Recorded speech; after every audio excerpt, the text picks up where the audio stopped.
The suitcase deadlift challenges the spine's ability to resist a side bend movement whilst doing the functional lift of a hip hinge or a deadlift.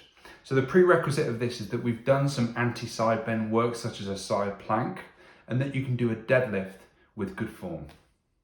The setup is exactly the same as a standard deadlift, the only difference being that we've got a weight in one hand and not in the other. As you start to progress through this one, we can then increase that, so we can increase the weight in this hand, keep this hand empty, or we can increase the weight in this hand and have a slightly lower weight in this hand. The key is that we're resisting that pull into a side bend and that we're doing that through a functional movement, which is in this case the deadlift.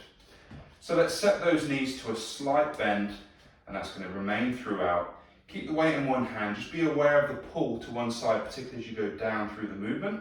And from there we're keeping a neutral spine, lowering down into the deadlift. Feel the pull through the hamstrings, try and keep the arms level. Squeeze through the glutes to come back up, pushing through the floor with the heels. Don't fully extend at the top, and then straight back down into the next repetition. So we're going to do one set of 10 repetitions with the weight in one hand, and one set of 10 repetitions with the weight in the other hand.